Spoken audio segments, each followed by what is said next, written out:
My name is Cassandra Miller, 29 years old, and I never expected my cousin's lavish Boston wedding to be the place where everything changed. I was fixing my bridesmaid dress in the hallway when I overheard my father's voice. "She's just a security guard," he told his colleagues with that familiar, disappointed tone. The words stung like they always did, but he had no idea what would happen in the next 24 hours. Or that his "just a security guard" daughter would end up all over the news. Before I continue my story, I'd love to know where you're watching from. Drop your location in the comments, hit that like and subscribe button, and let me know if your family has ever completely misjudged who you really are. Growing up in the Miller household meant living with sky-high expectations.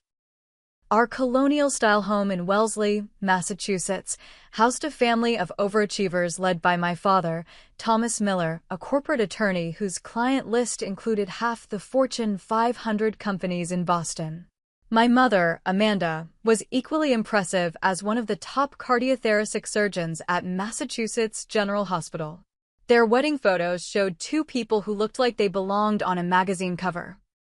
Both brilliant, beautiful, and from families where excellence wasn't just encouraged, it was the baseline. My older brother James took after my father in every way possible.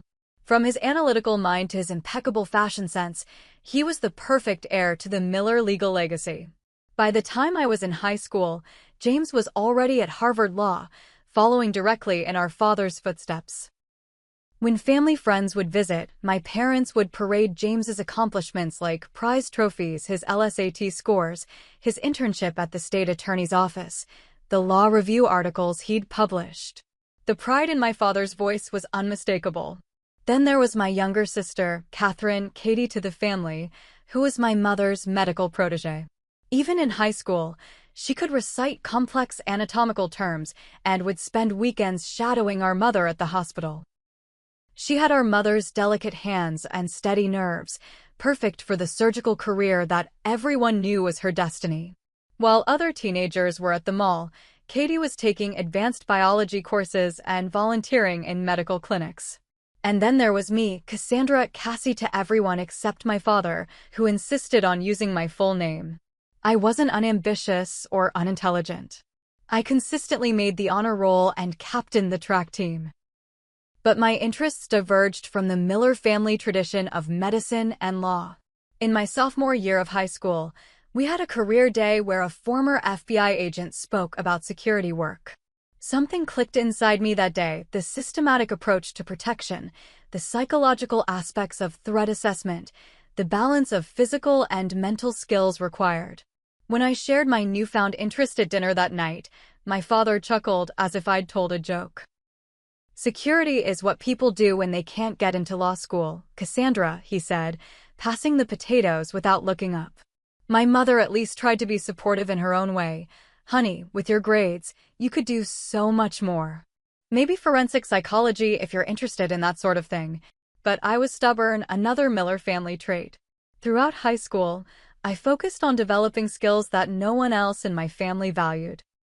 While James memorized legal precedents and Katie studied cellular biology, I took self-defense classes, studied surveillance techniques, and read everything I could about threat assessment and security protocols.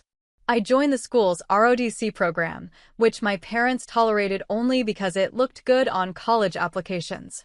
My physical abilities developed alongside my analytical skills. I could run 5 miles without breaking a sweat, bench press more than most guys on the football team, and had reflexes that my coaches called uncanny. But these weren't achievements that earned space on the Miller family brag wall, where diplomas and academic awards were displayed like masterpieces in a museum. The real breaking point came during my senior year when college decisions had to be made. The family expectation was clear. I would apply to Ivy League schools and pursue either pre-law or pre-med. I applied to those schools to appease my parents, but also to several universities with strong criminal justice programs. When my acceptance letter from Northeastern University arrived with a partial scholarship to their criminal justice program, I was ecstatic. My parents were not. Criminal justice? My father's voice filled our kitchen, making the crystal glasses in the cabinet vibrate slightly. That's a degree for people who want to be police officers, Cassandra. What's wrong with that? I challenged, feeling my face flush. We didn't put you through private school your entire life so you could walk a beat in a dangerous neighborhood, my mother interjected, her surgical precision evident even in how she cut me down. This isn't about being a police officer, I tried explaining. There are corporate security positions, private security firms, government agencies. Blue-collar work, my father interrupted. The Millers aren't blue-collar people. That conversation marked the first major fracture in my relationship with my parents. Despite their disapproval, I accepted Northeastern's offer. James tried to mediate, suggesting I could always transfer to pre-law after a year, while Katie remained Switzerland neutral, unwilling to risk her golden child status. The day I moved into my college dorm, my father helped carry my boxes with rigid politeness. As he was leaving, he handed me a credit card connected to the family account. Your mother and I still expect excellence, Cassandra, he said formally. Just because we disagree with your choices doesn't mean we won't support you financially. You're still a Miller. I recognized it for what it was, not just financial support, but a lingering tether, a reminder that despite my rebellion, I was still expected to uphold the family name somehow. What he didn't realize was that I absolutely intended to uphold the Miller standard of excellence, just not in a field he respected. Throughout my college years, the emotional distance between my parents and me grew into a chasm. Holiday dinners became exercises in polite conversation about everything except my studies or future plans. When relatives asked about me, my father would quickly change the subject to James's clerkship with a federal judge or Katie's early acceptance to medical school. I became the family footnote, the asterisk in the otherwise perfect Miller narrative. But with each security course I aced, each training certification I earned, and each professor who recognized my natural aptitude for the field, I became more certain I'd chosen the right path. Even if it was one my family couldn't understand or appreciate. By graduation day, when I received my bachelor's degree in criminal justice with a specialization in security studies, the gap had calcified into something seemingly permanent. My parents attended the ceremony and took the obligatory photos, but the pride that had been so evident at James's and Katie's graduations was noticeably absent. In its place was a resigned acceptance that their middle child had chosen a path they considered beneath her potential and beneath the Miller name. Little did they know that I was just getting started. My first job after college wasn't exactly glamorous, and it played right into my father's preconceived notions. I became a security guard at the Prudential Center Mall in downtown Boston, patrolling retail floors in a polyester uniform that felt like a Halloween costume of what my parents feared I'd become. The starting salary was barely enough to afford my tiny studio apartment in Allston, and I had to fight against my pride to keep using the family credit card for groceries and essentials. The first time my parents visited my apartment, my mother looked around with thinly veiled horror at the efficiency kitchen and futon that doubled as my bed. My father noticed the security uniform hanging on my closet door and pressed his lips together in that way that always preceded disappointment. You know, Cassandra, he said carefully, James could help you get a paralegal position at his firm. The starting salary is twice what you're making, and it could lead to law school if you applied yourself. I'm applying myself right now, Dad, I replied, trying to keep my voice level. Just not in the direction you want. He sighed, looking tired. Security guard. It's just hard to tell our friends that our daughter, who graduated with honors, is watching mall shoppers for shoplifting. What my father didn't understand, what none of them understood, was that the mall position was merely a starting point. Security, like medicine or law, has hierarchies and specializations. You don't begin as a neurosurgeon or a senior partner, you work your way up. My breakthrough came 3 months into my mall job when I noticed a pattern of high-end merchandise disappearing from stores during specific shift changes. Instead of just reporting it, I compiled data, established a timeline, and identified a suspect. One of the janitorial staff who had access to service corridors. When I presented my findings to the head of security, he was impressed enough to introduce me to someone who would change my career trajectory. Sergeant Frank Reynolds was a retired police detective who now ran security for several financial institutions in Boston. Square-jawed with salt and pepper hair and hands that looked like they could bend steel, he had the calm confidence that comes from decades of experience. After reviewing my work on the mall theft case, he offered me a position on his team at Commonwealth Trust Bank. "You've got good instincts, kid," he told me in his gravelly Boston accent. "Most of these young guards are just collecting a paycheck, but you've got the eye. I can teach skills, but I can't teach that." Under Frank's mentorship, I flourished. I learned advanced surveillance techniques, threat assessment protocols, and the psychological aspects of security that had fascinated me since high school. Frank became the professional father figure my own father had refused to be, praising my aptitude while pushing me to improve. "You're not just a security guard," he'd tell me. "You're a security professional. There's a difference." I soaked up everything Frank taught me, earning certifications in advanced threat assessment, emergency response, and executive protection. When Frank recommended me for specialized training with former military and law enforcement personnel, I took unpaid leave to attend, living on ramen noodles for weeks to afford it. My family remained largely uninterested in these developments.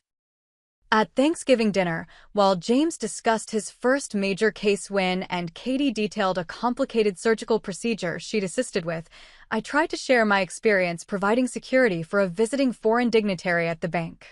"That's nice, honey," my mother said, clearly not listening. "James, tell us more about that class action suit." I stopped sharing my professional life with them after that. If they weren't interested in my successes, they didn't deserve to know about them. 2 years into my bank security position, I had built a reputation among Boston's private security community as someone with exceptional observational skills and quick thinking. When an incident occurred, an attempted robbery that I thwarted by noticing behavioral indicators before the perpetrator even drew his weapon, it caught the attention of people beyond my immediate circle. An email arrived from Griffin Elite Security, a firm so prestigious in security circles that it was essentially the equivalent of a white-shoe law firm in my father's world.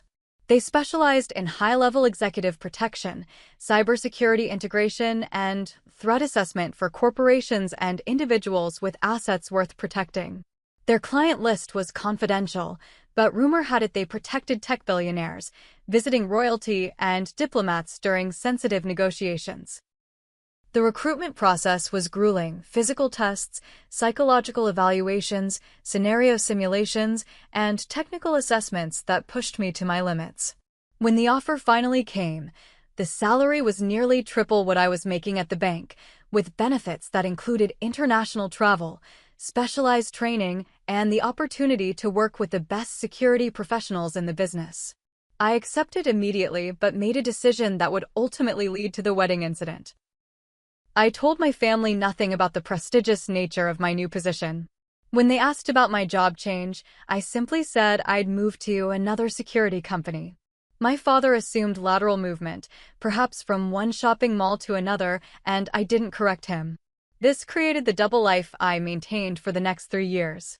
To my family, I remained just a security guard with a blue-collar job beneath their professional standards. But in reality, I became a senior security consultant specializing in risk assessment and personal protection for high-profile clients.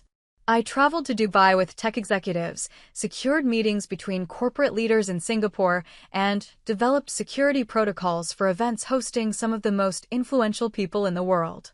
My colleagues at Griffin Elite became my second family, people who respected my abilities and valued my contributions. Adrian Parker, the firm's operations director, became a close friend and mentor. A former Secret Service agent with short silver hair and impeccable pantsuits, she recognized potential in me that even Frank had missed. "You have a unique ability to blend in," she told me once after I'd successfully managed security for a sensitive corporate merger meeting. "Most security people stand out, they want to be seen as protection. But you can disappear into a crowd while seeing everything. That's rare and valuable." Under Adrienne's guidance, I developed a specialty in covert protection, security that doesn't look like security. I could attend black tie events as a guest, monitor a situation while appearing to be merely enjoying champagne, and step in only when necessary. This skill would prove particularly valuable at my cousin's wedding, though I had no way of knowing that then. As my professional reputation grew, so did the gap between my actual career and my family's perception of it. At Christmas gatherings and birthday dinners, I'd listen to James discuss his partnership track and Katie's residency stories while keeping silent about protecting a famous actress from a stalker or developing security for a controversial political conference. "And what about you, Cassandra?" my father would eventually ask, obligation rather than interest driving the question. "Still with that security company?" "Yes," I'd answer simply. "Still with Griffin Elite." The name meant nothing to him. If he'd ever Googled the company, he would have discovered its prestigious reputation, but he never bothered. In his mind, I remained the family disappointment who watched store monitors and escorted shoplifters to mall exits. Sometimes I wondered why I maintained the charade. Part of it was pride. I wanted them to value my work without the external validation of a prestigious company name. Part was resentment. After years of dismissing my career choice, why should they get to suddenly approve when they realized its actual status? And part was self-protection. Their disapproval had stopped hurting once I stopped expecting their approval. I might have continued this parallel existence indefinitely if not for my cousin Natalie's wedding and the chain of events it set in motion. The Fairmont Copley Plaza in Boston is the kind of hotel where the doormen wear top hats and white gloves, where crystal chandeliers reflect off marble floors, and where Boston's elite have celebrated special occasions for generations. It was exactly the kind of venue my Aunt Diane would choose for her only daughter's wedding, a place that screamed old money and social standing, perfect for the union of two prominent Boston families. My cousin Natalie had always been kind to me, even after the family narrative of poor Cassie and her security guard job had taken hold.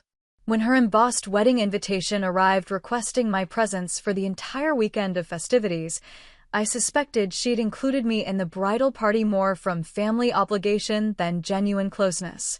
Nevertheless, I took a rare weekend off from Griffin Elite and packed my bridesmaid dress. A surprisingly tasteful emerald green silk that complemented my dark hair and pale skin. I arrived Friday afternoon for the rehearsal dinner, checking into my hotel room with a professional's eye, noting exits, security camera placements, and staff patterns automatically. It was a habit I couldn't switch off anymore, much like how my father probably assessed every social gathering for networking potential, or my mother likely noticed the vascular health of people's hands when shaking them. The first family encounter happened in the hotel lobby as I wheeled my suitcase toward the elevators. My mother spotted me first, waving with the controlled enthusiasm she reserved for public settings. "Cassandra, darling." She air-kissed near both my cheeks, careful not to smudge her perfect makeup. At 58, she remained striking, her blonde hair professionally colored to hide any gray, her surgeon's posture impeccable. "We just arrived ourselves. Your father's checking in." My father approached, handing a bellhop his premium luggage. He'd added more gray at his temples since I'd last seen him at Easter, but his tailored suit and confident stride projected the same authority he'd always carried. "Cassandra," he nodded, squeezing my shoulder briefly, his version of a warm greeting. "Good to see you made it. James and Sophia are arriving later. Their nanny was running late. And Katie's coming straight from her shift at the hospital." Of course, he'd immediately update me on my siblings. James now had a perfect wife and two perfect children to add to his perfect legal career. Katie was thriving in her surgical residency. The Miller success stories needed to be established right away. "How's work?" my mother asked with the polite disinterest of someone asking about the weather. "Busy," I replied simply. "We've had some interesting projects recently." "Still with that security company?" my father asked, checking his watch. "What was it called again?" "Griffin Elite," I answered, knowing the name meant nothing to him. "Well," he said with forced brightness, "at least it's steady employment in this economy." The condescension stung, but I'd grown accustomed to it. Before I could respond, my Aunt Diane swept into the lobby, clipboard in hand and wedding coordinator trailing behind her. "Thomas." Amanda, she called, then noticed me. And Cassie. Wonderful, you're here. Natalie will be so pleased. We're gathering in the Renaissance room at 5 for the rehearsal. The afternoon continued in a blur of wedding preparations, family arrivals, and the careful social choreography that accompanies such events. Throughout it all, I maintained my role as dutiful bridesmaid while fielding the usual questions from relatives I rarely saw. Security? Still doing that? How interesting. Have you thought about going back to school for something else? Is there advancement in that field, dear? Each question carried the subtext, when will you get a real career like the rest of the Millers? The rehearsal dinner was held in a private dining room at the hotel's restaurant. Crystal clinked against fine china as waiters poured expensive wine and served delicate portions of perfectly prepared food. I was seated at a table with other bridesmaids and groomsmen, thankfully away from my immediate family, though close enough to observe them. My father was in his element, surrounded by other successful professionals. From my position, I could see him gesturing animatedly as he spoke to a small group of men in expensive suits, colleagues or friends of the groom's family, perhaps. I wouldn't have paid attention except that I heard him mention my name. My daughter Cassandra? Yes, she's here, one of the bridesmaids, he was saying to a distinguished older man with a bow tie. James is our attorney, he's with Robertson and Schmidt now. And Catherine is finishing her surgical residency at Mass General. And your other daughter? The man prompted. What does she do? There was a microsecond of hesitation before my father replied with a dismissive wave of his hand. She's just a security guard. You know how it is, not everyone can follow the family tradition. The words hit me like a physical blow. Not the fact that he described my job incorrectly, I was used to that. But the just before it, and the apologetic tone, as if my career choice was something that required an explanation or excuse. I set down my fork, appetite gone. Across the room, my mother caught my eye, and something in my expression must have told her I'd overheard. She at least had the decency to look momentarily uncomfortable before turning back to her conversation. After dinner, while guests mingled with drinks, I stepped out onto the terrace for air. I was surprised when my father joined me a few minutes later, scotch in hand. Beautiful venue, he commented, looking out at the Boston skyline. Diane has outdone herself. It's lovely, I agreed stiffly. A moment of silence stretched between us before I decided to address what I'd heard. I'm not just anything, Dad, I said quietly. He turned, his expression confused before understanding dawned. You heard that? I didn't mean anything by it, Cassandra. You've been dismissing my career for years, I continued, keeping my voice level. Would it kill you to show a fraction of the pride you have for James and Katie? My father sighed, swirling his scotch. It's not about pride. We just had different expectations for you. You're smart, capable. You could have been anything. I am something, I countered. Just because it's not what you wanted doesn't make it worthless. I never said worthless, he defended. Security is necessary work. Someone has to do it. And that someone is me. By choice. Because I'm good at it. He nodded absently, clearly not really hearing me. Of course you are. You're a Miller. You'd be good at whatever you applied yourself to. I just wish you'd applied yourself to something more substantial. The conversation was going nowhere, as it always did. My father couldn't see past his narrow definition of success, and I was tired of trying to make him understand. I need to get back inside, I said finally. Natalie will be looking for the bridesmaids. As I turned to leave, my father called after me, We just want what's best for you, Cassandra. I paused, but didn't turn around. No, Dad. You want what looks best to other people. I rejoined the party, plastering on a smile that didn't reach my eyes. Tomorrow was Natalie's big day, and despite my hurt feelings, I wouldn't let family tension ruin her wedding. What I didn't realize was that the wedding would end up being eventful in ways none of us could have anticipated. Wedding day dawned clear and bright, the kind of perfect early autumn day that makes Boston magical, crisp air, golden sunshine, and the public garden across from the hotel ablaze with fall colors.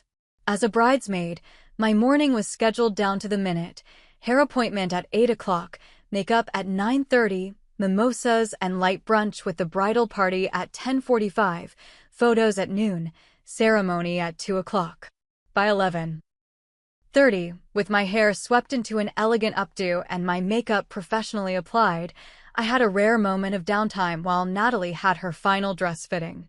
Rather than remain in the bridal suite with the other chattering bridesmaids, I decided to take a quick walk through the hotel lobby to clear my head after the previous night's tense exchange with my father. The Fairmont was buzzing with activity, not just for Natalie's wedding, but for what appeared to be at least 2 other events. Hotel security was visible but discreet, with earpieces and subtle uniforms that blended with the luxury surroundings. Normally, I would have appreciated their professionalism, but something in the lobby caught my trained eye. A man in a hotel uniform was wheeling a cart of champagne across the marble floor, standard for a busy wedding day. But his collar was wrong, slightly askew in a way that suggested the uniform was new or borrowed. His shoes, partially visible beneath his pants, were high-end Italian leather, not the practical footwear of someone on their feet all day. Most tellingly, he kept touching his ear as if listening to something, but he wore no visible earpiece like the actual hotel staff. I slowed my pace, casually taking a seat in a lobby armchair that offered a good vantage point. Over the next 10 minutes, I observed the man make 3 trips through the lobby, each time with different service equipment, each time scanning the room in a pattern that wasn't casual, but methodical. When he disappeared down a service corridor, I noticed another man, this one in a guest suit rather than a uniform, following the same skin pattern from near the reception desk. My professional instincts hummed with warning. This wasn't random, it was surveillance. Someone was casing the hotel, likely targeting one of the wealthy events taking place. I debated my options: alert hotel security with what was, admittedly, just a professional hunch, call Griffin Elite for a consult, or handle it myself. The decision was made for me when I spotted a third person, a woman in a housekeeping uniform with the same incongruent details, exchange a nearly imperceptible nod with the suited man. I recognized the team dynamic immediately. This was a coordinated operation.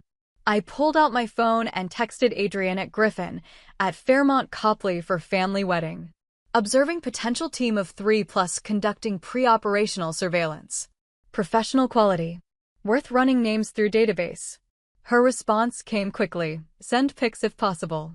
We'll check known individuals targeting high-end events in Boston area. Using my phone's camera, I discreetly took photos of the 3 suspects, making it appear as though I was checking social media or taking selfies.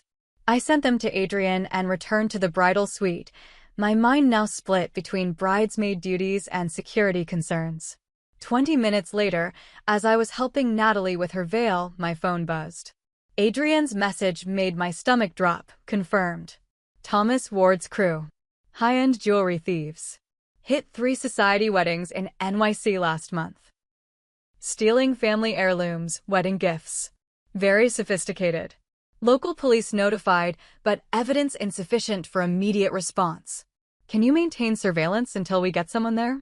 ETA 45 minutes. I glanced at Natalie, radiant in her designer gown, pearls that had belonged to her grandmother adorning her neck. Around the room, other bridesmaids were putting on family jewelry pieces, diamonds, sapphires, heirlooms worth tens or hundreds of thousands of dollars. The wedding gifts displayed in an adjacent room included antique silver, crystal, and other valuables. Will do, I texted back. Ceremony starts in 2 hours. We'll delay if necessary. Do not engage, Adrian warned. These people are professionals. Ward himself has assault charges. Under normal circumstances, I would have followed that directive. But these weren't normal circumstances. This was my family's event being targeted, and waiting 45 minutes might be too late. I excused myself again, claiming I needed to check on the flower arrangements. Once in the hallway, I kicked off my heels and moved quickly to the service elevator, using my room key card to override the staff-only restriction, a trick Frank had taught me years ago that worked on most hotel systems. In the back corridors of the hotel, I moved efficiently, checking storage rooms and service areas. In a linen closet on the ballroom level, I found what I was looking for. Evidence of their preparation. A hotel luggage cart had been modified with hidden compartments, perfect for quickly loading and removing valuable items during the chaos of a wedding reception. As I was examining it, I heard footsteps approaching. I slipped behind a rack of tablecloths just as the door opened and the false waiter entered, now accompanied by a fourth person I hadn't seen before. A tall, lean man with a thin scar along his jawline who moved with the confident ease of someone in charge. Thomas Ward himself, I realized. The notorious jewel thief whose crew had stolen millions in valuables from society events across the country. Timelines moved up, Ward was saying quietly. Security change at 3:30 instead of 4 o'clock. We go during the ceremony, not the reception. Less witnesses, more time with the gifts before they're missed. What about the family jewels? The fake waiter asked. The bride's wearing the target pieces. Amy will handle it, Ward replied. Bridesmaid emergency. Spilled drink, torn dress. Something to get her alone. She knows what to do. They were planning to target Natalie directly. My cousin on her wedding day. They left and I waited 30 seconds before slipping out of the closet. I had less than an hour before they would make their move. Not enough time for Griffin backup to arrive. I texted Adrian again with the updated information and made a decision. I wouldn't let them ruin Natalie's wedding. I wouldn't let them steal family heirlooms and gifts. And I wouldn't wait for backup. Returning to the bridal suite, I pulled aside Natalie's mother, my Aunt Diane. There's a security situation, I said quietly. Nothing to panic about, but I need you to move all the wedding gifts to a secure location immediately. Say there's been a change of plans for the display. Aunt Diane blinked in confusion. What are you talking about, Cassie? Please trust me, I insisted. I work in high-level security. There are professional thieves targeting the wedding. They're planning to steal the gifts during the ceremony and possibly Natalie's jewelry as well. To her credit, Aunt Diane didn't dismiss me outright. Are you serious? Should we call the police? They've been notified, but they won't arrive in time. I have colleagues coming, but for now, we need to secure the valuables without causing panic. Perhaps it was my tone or the confidence with which I spoke, but Aunt Diane nodded. What do you need me to do? Have the gifts moved to the hotel vault immediately. Tell the bridesmaids to leave any valuable jewelry in the hotel safe, not in the suite. And don't let Natalie be alone with any hotel staff we haven't personally verified. As Aunt Diane went to handle the gifts, I made another quick call to a Griffin elite colleague who lived in Boston, explaining the situation. He promised to be there in 20 minutes, still cutting it close, but better than nothing. I returned to my bridesmaid duties, helping Natalie with last-minute preparations while keeping a vigilant eye on everyone entering the suite. When a housekeeping staff member, the woman I'd identified earlier, knocked with fresh towels, I intercepted her at the door. We're all set, thank you, I said pleasantly but firmly, blocking her view of Natalie. The woman's eyes narrowed slightly, professional recognition passing between us. She knew I'd made her. She nodded and withdrew, but not before I noticed her hand move subtly toward her waistband, possibly reaching for a weapon. The ceremony time approached. As we lined up to process into the ballroom, I positioned myself to keep Natalie in sight at all times.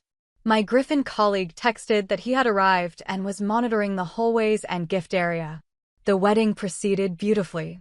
Natalie looked radiant walking down the aisle to her groom, the string quartet played Pachelbel perfectly, and the afternoon sunlight streamed through stained glass windows, casting rainbow patterns across the marble floor.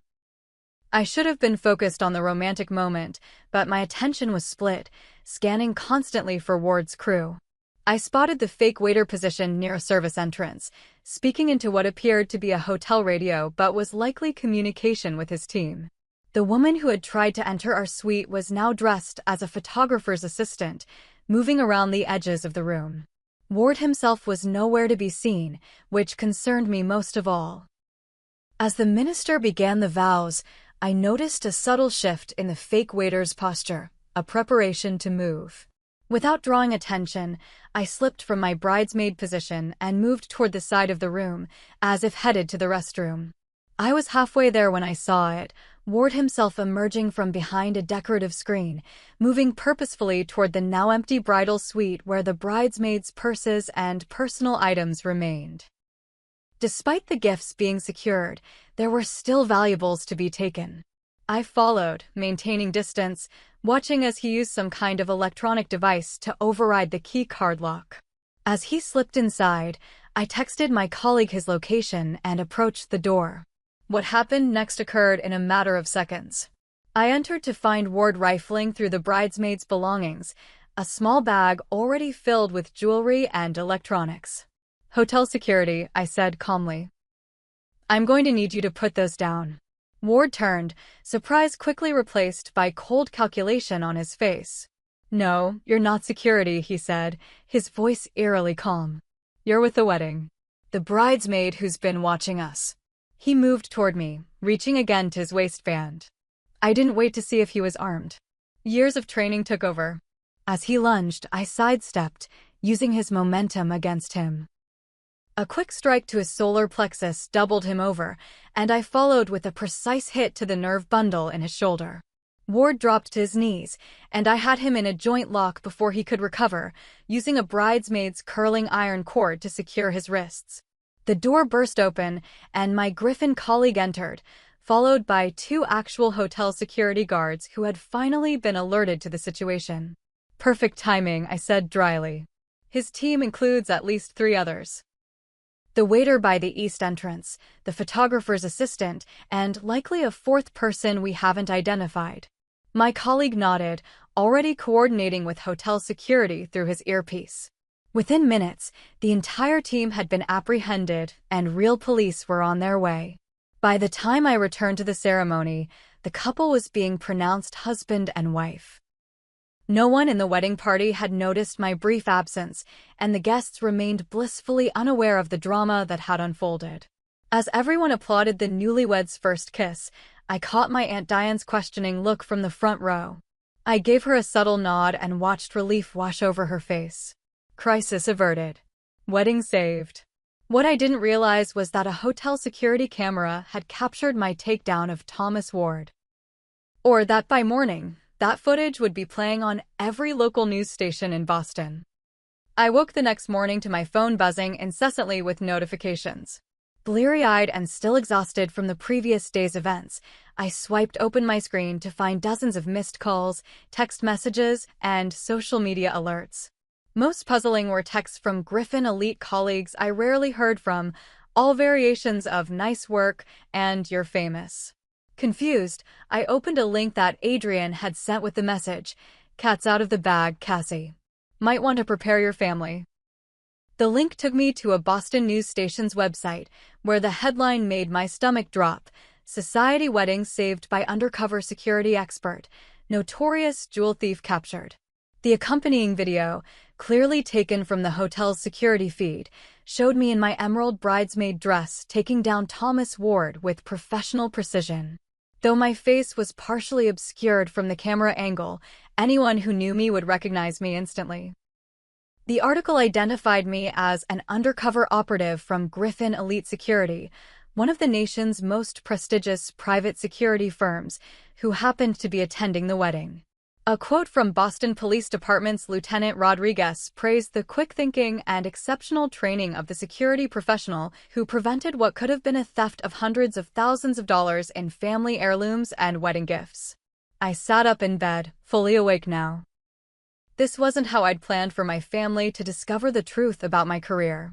For years, I'd maintained the fiction of being just a security guard, partly out of resentment, partly from pride. Now that careful deception had been shattered by a viral security video and a slow news day in Boston. As if on cue, my phone rang with my mother's ringtone. I took a deep breath and answered. "Cassandra? Are you watching the news?" Her voice held an unfamiliar tone.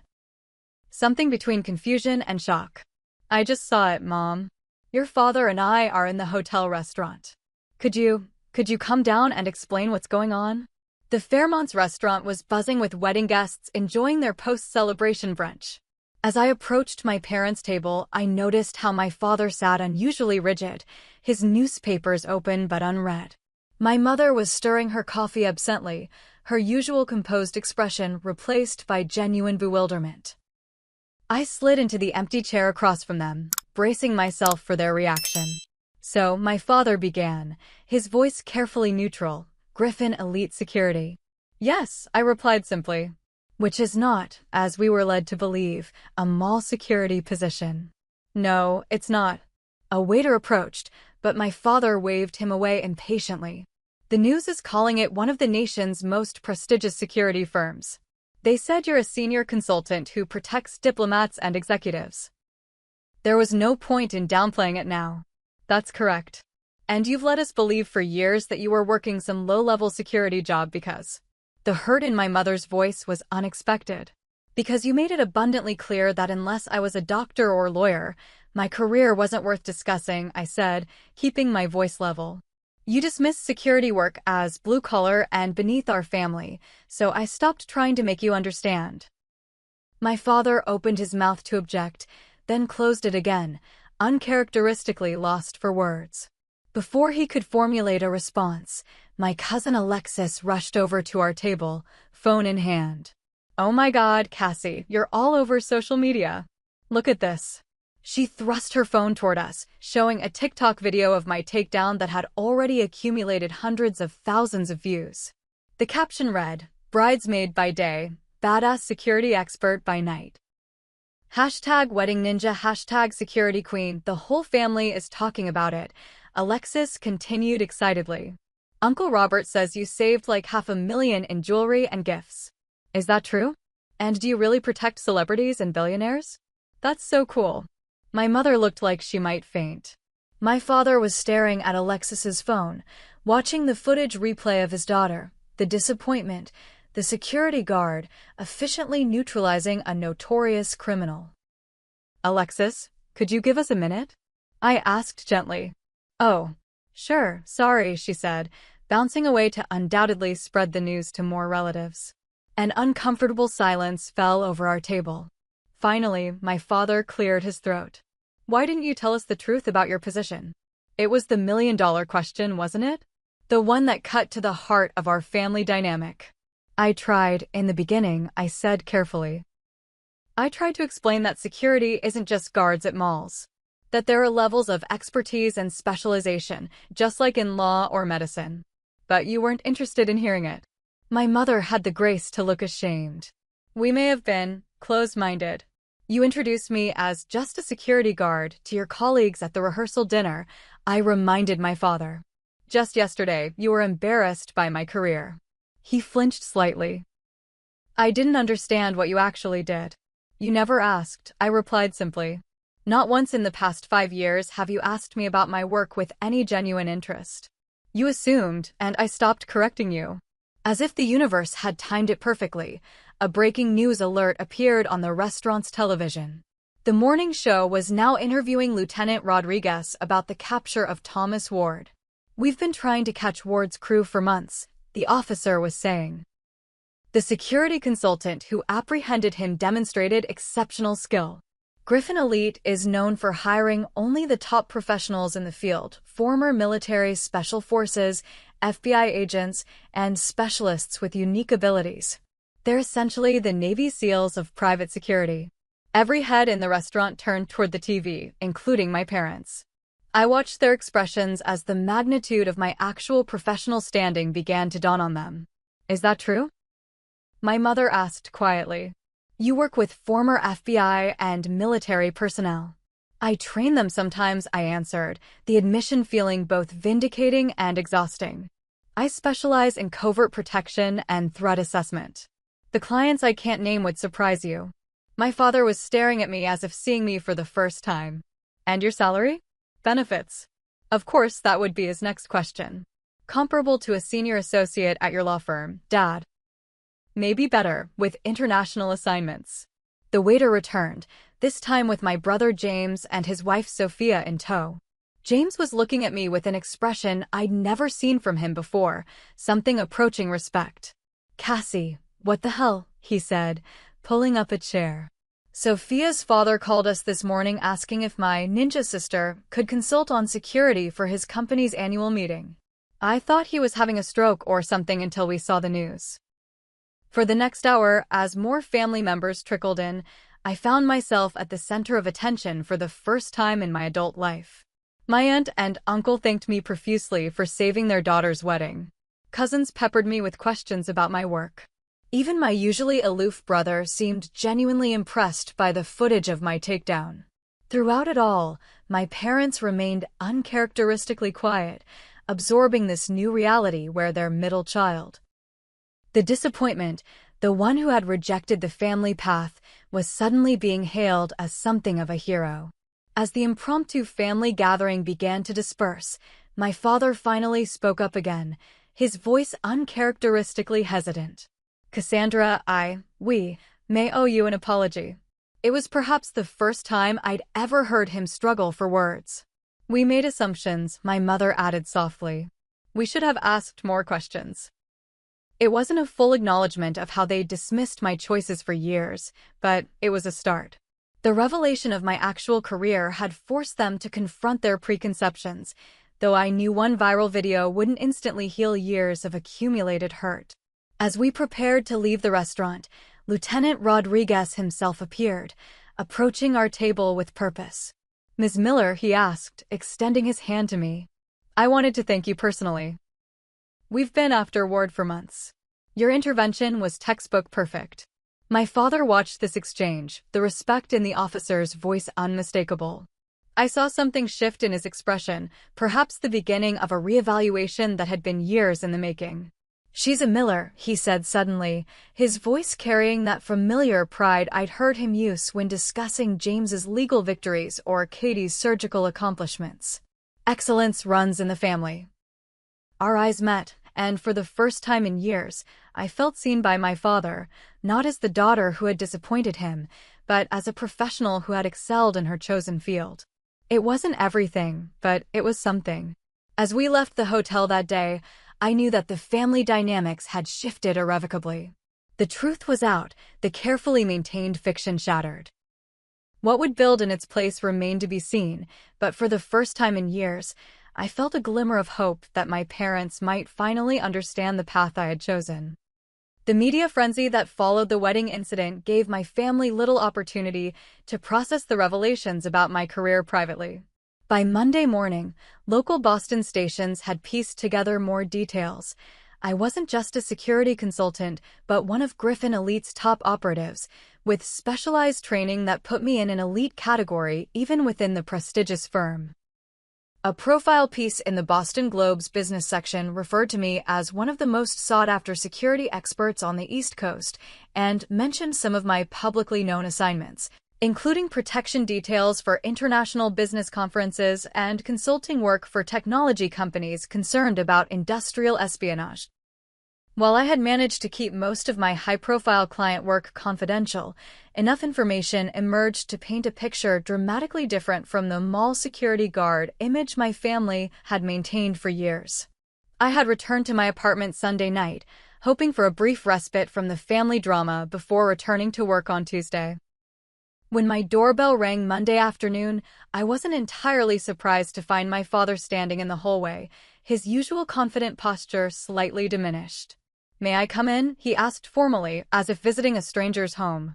I stepped aside to let him enter. My apartment, which I'd never invited my parents to visit after they'd dismissed my first studio as beneath our family standards, was a spacious two-bedroom in one of Boston's more expensive neighborhoods. The furnishings were minimalist but high quality, the artwork original pieces I'd collected during international assignments. Floor-to-ceiling windows offered a stunning view of the Charles River. My father took it all in, his expression unreadable. "This is not what I expected." "What did you expect, Dad?" "Thought I'd be living in some security guard dormitory." He winced slightly at the edge in my voice. "I suppose I deserve that."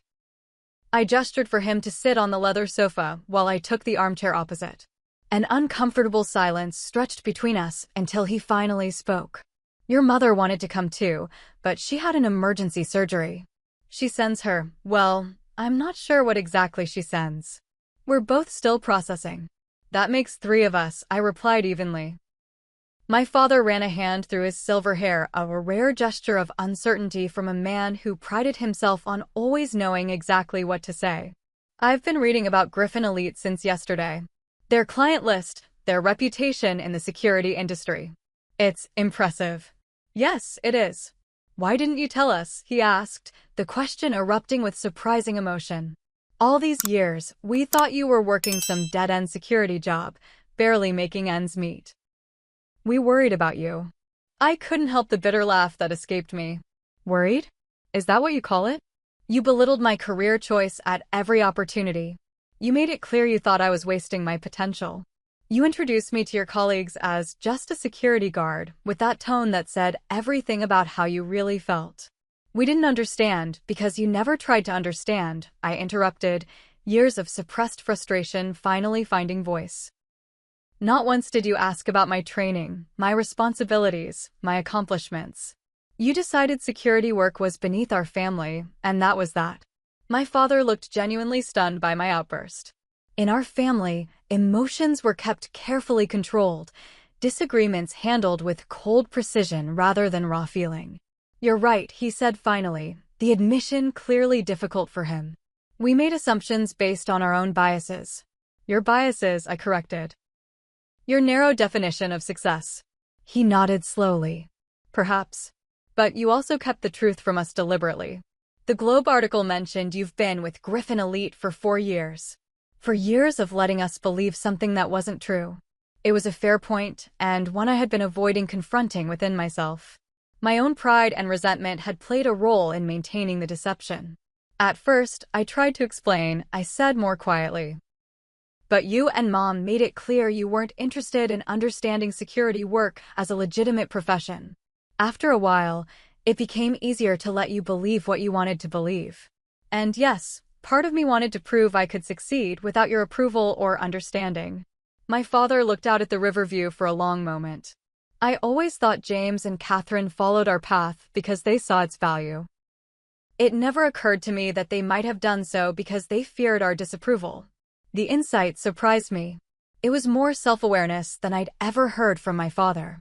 Do you think they would have chosen differently without that pressure? I asked. I don't know, he admitted. They seem happy in their careers. But I wonder now if I gave any of you enough room to find your own paths. We sat in silence for a moment, the weight of years of misunderstanding hanging between us. Your mother and I built our lives around certain principles, he continued eventually. Achievement, status, carrying on family traditions. We thought we were giving our children advantages by guiding them toward paths we understood. There are many paths to a successful life, Dad. Many ways to make meaningful contributions. Clearly, he said, gesturing around my apartment. The Globe article mentioned your starting salary is likely in the 6 figures. I couldn't help but smile. Some things never changed. My father would always see financial success as a primary measure of worth. Is that what matters most to you? That I make good money? He had the grace to look embarrassed. No, of course not. But I won't pretend it doesn't matter at all. What parent doesn't want their child to be financially secure? I've been financially independent since I was 25, Dad. I just never felt the need to prove that to you. Another silence fell between us, less tense than before but still weighted with unspoken thoughts. Your takedown of that thief was impressive, my father said finally. The police officer said your technique was textbook perfect. I've had excellent training. Clearly. He hesitated before adding, I'm proud of what you did at the wedding. Protecting the family that way. The words I'd waited years to hear, I'm proud, finally spoken, but the victory felt hollow somehow. Was he proud of me, or just of an action that had been publicly validated by others? Would you be proud if it had gone unnoticed? I asked. If there had been no news story, no viral video, would you have been proud of just a security guard then? The question hung in the air, uncomfortable but necessary. I'd like to think so, he said after a long pause. But honestly, I don't know. I've spent a lifetime valuing certain kinds of achievement, certain kinds of recognition. I'm not sure I know how to judge success by other metrics. His honesty, at least, was refreshing. I'd like to understand better, he continued, surprising me again. What you actually do. Your training. Your work. If you're willing to tell me. It was an olive branch, however small. Before I could respond, my phone rang, my brother James's ringtone.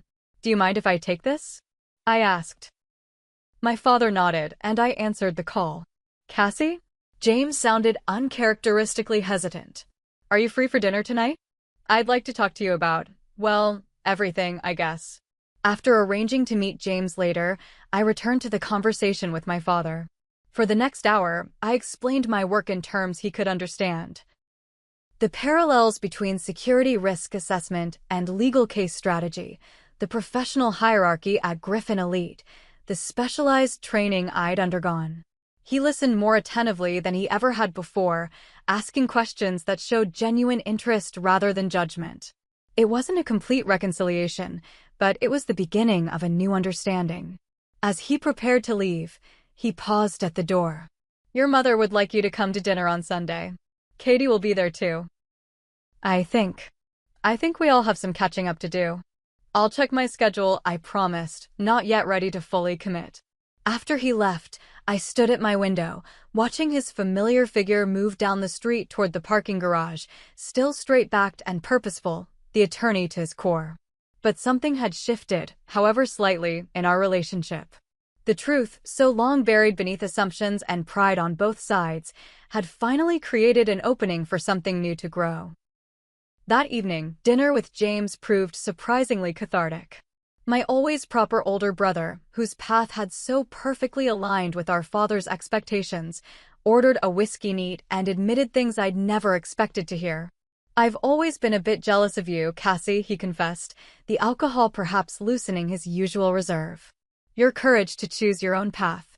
I sometimes wonder if I became an attorney because I wanted to or because it was the path of least resistance. Do you enjoy your work? I asked. He considered this seriously. Most days. But there are moments I wonder about the road not taken. I wanted to study architecture in college, did you know that? I hadn't known. James and I had never been close enough for that kind of confidence. Dad talked me out of it, he continued. Said it was too unstable, too dependent on economic fluctuations. He wasn't wrong, but still. It's not too late, I suggested. You could still explore that interest. James smiled ruefully. 2 kids, a mortgage, partnership track. It gets harder to change direction.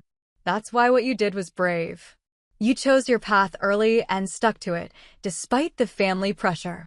His words made me see my own journey differently. What I had framed as stubborn defiance, he saw as courage. Over the next week, family members reached out one by one. My mother called with technical questions about my security training, her surgeon's mind interested in the physical techniques I'd employed. Katie texted congratulations and a request to hear the real story when she wasn't on hospital rotation. Even extended family members, aunts, uncles, cousins who had previously regarded me with benign disinterest, suddenly found my career fascinating. The attention was flattering but also discomfiting. I hadn't chosen security work to impress anyone. I'd chosen it because it aligned with my natural abilities and interests. That the choice had now been externally validated by media attention and family approval felt almost irrelevant to the satisfaction I'd always found in the work itself. The Sunday family dinner arrived with a tension I hadn't felt since college holidays. My mother had prepared my favorite meal, a detail that spoke volumes about her attempt at reconciliation.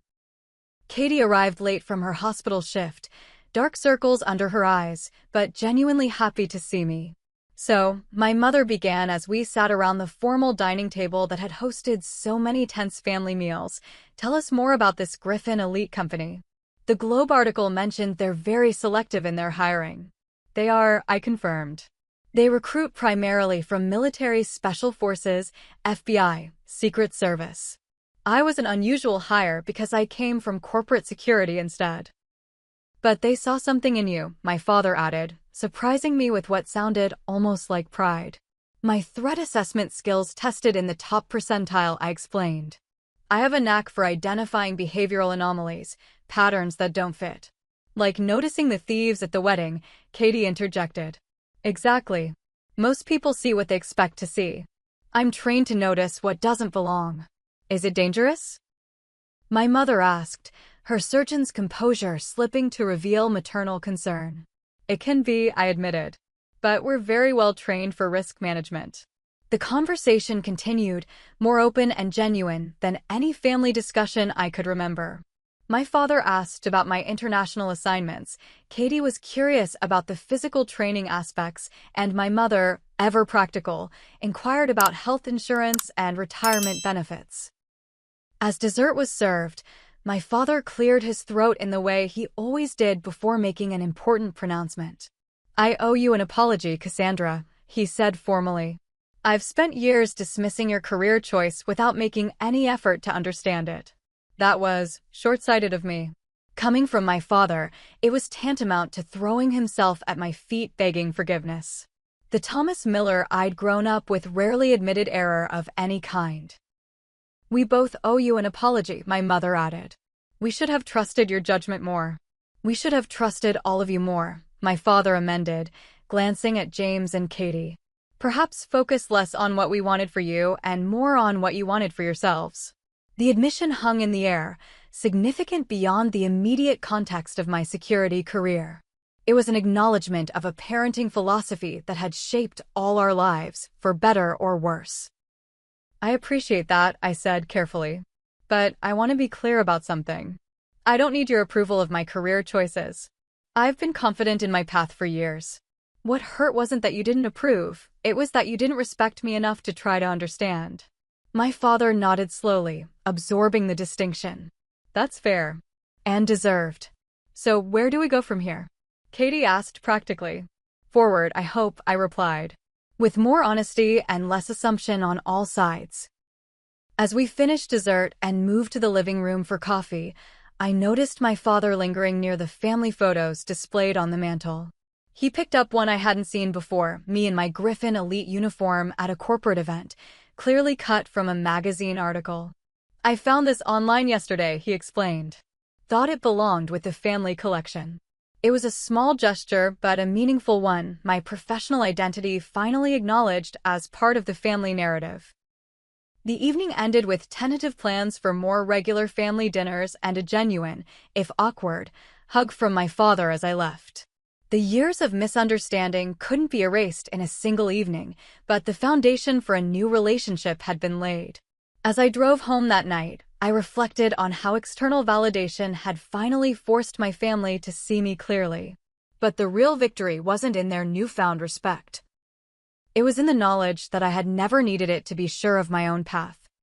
3 months after the wedding incident, Boston's brief autumn had given way to the first chill of winter. The media attention had faded, my viral moment relegated to occasional remember when references from clients who recognized me. Life had largely returned to normal, though normal now included a significantly altered family dynamic. I stood in my parents' kitchen, helping my mother prepare for Sunday dinner. Now a monthly tradition rather than the rare, tension-filled event it had once been. Through the doorway, I could see my father and James discussing something over drinks in the living room, their postures relaxed in a way that would have been unthinkable at family gatherings of the past. "Katie called," my mother said, checking something in the oven. "She's running late again. Hospital emergency." "Of course," I replied, continuing to chop vegetables for the salad. "Some things never change." My mother glanced at me, a small smile playing at her lips. "And some things do. I never thought I'd see you voluntarily helping in the kitchen. I never thought I'd be invited back after choosing the wrong career," I countered, but without the bitterness that would have colored such a remark 3 months ago. My mother's hands stilled on the counter. "We made mistakes, Cassie. Serious ones." "I know, Mom." "So did I." I paused in my chopping. I could have been more open, less defensive. "Pride runs in the family, it seems." She nodded thoughtfully. "Your father has been reading books about Griffin Elite and private security operations. Did you know that?" I hadn't known, and the information touched me unexpectedly. "Really?" "He ordered them the day after the wedding." "He's trying, Cassie." "We both are." The effort wasn't just on their side. I had been making my own attempts to bridge the gap. Sharing more details about my work when appropriate, asking genuine questions about their careers without the defensive edge that had characterized our interactions for years. The doorbell rang, and my mother wiped her hands on a towel. "That must be Katie. Could you get that while I finish here?" I opened the front door to find not just Katie, but also her new boyfriend, Mark, and my teenage niece Lily. James's 14-year-old daughter, who had recently taken to following me around with undisguised admiration. "Aunt Cassie," Lily exclaimed, giving me a hug that nearly knocked me backward. "I got an A on my career presentation about you." "About me?" I echoed, surprised. "It was supposed to be about someone with an unusual career," Lily explained as they entered. "All the other girls did, like fashion designers or vets. But I did high-level security consultant and used you as my example." My teacher didn't believe some of it until I showed her the news video. James appeared from the living room, greeting his daughter with a hug. "She's been talking about this presentation for weeks. Apparently, Aunt Cassie is much cooler than boring old dad the attorney." There was no resentment in his tone, only good-natured acceptance that perhaps the family hierarchy of impressive careers was shifting. Dinner that evening was livelier than any family meal I could remember. Katie's boyfriend Mark, a pediatric nurse with an infectious laugh, brought a new energy to the traditionally formal Miller gatherings. My father, who once would have subtly interrogated any newcomer about their educational pedigree and career prospects, instead listened with genuine interest to Mark's stories about hospital life. "So, Cassie," my father said during a lull in conversation, "tell us about this new assignment you mentioned.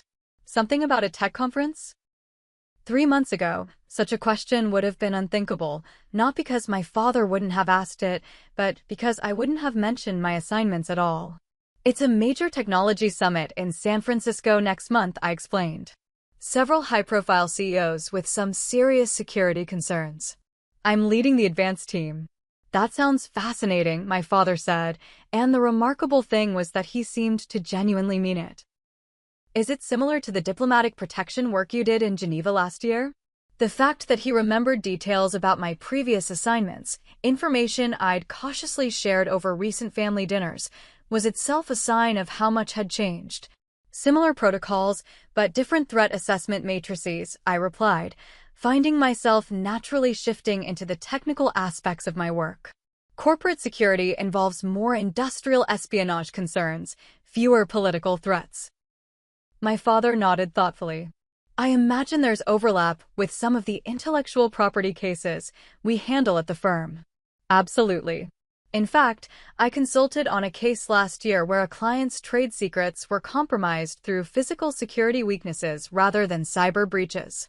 We continued discussing the intersection of legal and security concerns, a conversation that would have been impossible months ago. Not because I couldn't have participated in such a discussion, but because neither of us would have acknowledged the other's expertise as valuable or relevant. After dinner, as James and Katie cleared the table, another change in family dynamics, where tasks were now shared rather than delegated along traditional gender lines, my niece Lily cornered me on the sofa. "Can I ask you something, Aunt Cassie?" she said, her voice uncharacteristically serious for a teenager. "It's about my career day presentation." "Of course." She glanced toward the kitchen, ensuring we had a moment of privacy. "My teacher asked why I chose you as my subject instead of grandpa or dad, since they have more established careers." Her air quotes made her opinion of this assessment clear. I told her it was because you followed your own path even when everyone thought you were wrong. "Is that really what happened?" The question, asked with a teenager's blunt simplicity, caught me off guard with its insight. "That's a big part of it," I admitted. "I chose a career that felt right to me, even though it wasn't what was expected." "Was it scary? Going against what everyone wanted?" I considered this carefully, wanting to give her an honest answer. "Sometimes. There were moments I doubted myself, wondered if I was making a mistake. It's not easy being the family disappointment." "But you weren't really a disappointment," Lily protested. "You were successful all along. They just couldn't see it." "That's true. But what matters is that I knew my own value, even when others didn't recognize it. That's the hard part, believing in yourself when no one else seems to." Lily nodded solemnly. "I want to study environmental science." Dad keeps talking about pre-law programs, but I don't think that's for me. The confidence she placed in me. Sharing doubts she clearly hadn't voiced to her father felt significant. Your dad might surprise you, I suggested gently. I think our family is learning that success can look different for different people. Our conversation was interrupted as my father entered the room, followed by a colleague he'd apparently invited for after-dinner drinks, an older attorney I vaguely recognized from previous firm events. Richard, I'd like you to meet my daughter, my father said, his hand resting briefly on my shoulder. Cassandra Miller, Senior Security Consultant at Griffin Elite. She specializes in threat assessment and high-level protection services. The introduction, so different from the dismissive, "she's just a security guard" that had sparked this entire journey, wasn't delivered with embarrassment or qualification, but with the same pride he'd always used when introducing James or Katie. Yes, Richard replied, extending his hand. Thomas has been telling me about your work. Quite impressive credentials. We've actually been considering Griffin Elite for our firm's international conference security next year. As we discussed the potential security needs of his law firm's event, I caught my father watching us with an expression I couldn't quite decipher. Not quite pride, not quite regret, but perhaps a complex mixture of both. Later, as guests departed and family members prepared to leave, my father drew me aside in his home office, the sanctum where he had once counseled me against my security career ambitions. I've been meaning to give you something, he said, opening a desk drawer. He withdrew a small box and handed it to me.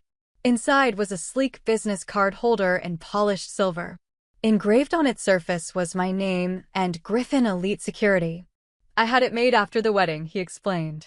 I thought, well, every professional should have proper business cards. The gift wasn't extravagant, but from my father, a man who placed enormous significance on professional trappings, it represented something profound. Acknowledgement of my professional identity on its own terms. Thank you, I said simply, knowing he would understand the layers of meaning behind those two words. I was wrong, Cassandra, he said quietly. Not just about your career, but about what success really means. I measured it in such narrow terms: degrees, titles, the right kind of profession. I miss seeing that true success is excellence in whatever path you choose. The admission, coming from a man who rarely acknowledged error, felt monumental. We can't change the past, I replied. But I'm glad we're finding a better way forward. He nodded, his usual eloquence seemingly abandoned. After a moment, he added, I'm proud of you, Cassandra. Not because you're suddenly recognized or because your job turns out to be prestigious after all. I'm proud of your conviction. Your certainty in your own path. That's something I should have valued all along. The words I'd waited years to hear, not just I'm proud, but an acknowledgement of my internal compass rather than external validation, filled a space inside me I hadn't realized was still empty. As I drove home that evening, I reflected on the journey of the past 3 months. The wedding incident had forced a confrontation that was perhaps long overdue, bringing to light misunderstandings and biases on all sides. The external validation of my career had opened a door, but the real healing had come through the conversations that followed, the difficult, honest exchanges that had allowed my family to see me clearly and, perhaps more importantly, allowed me to see them as flawed, well-intentioned humans rather than just the judges of my life choices. The painful irony wasn't lost on me, that after years of resenting my family's fixation on external validation, it had taken precisely that kind of public recognition to break through our impasse. But perhaps that was simply human nature.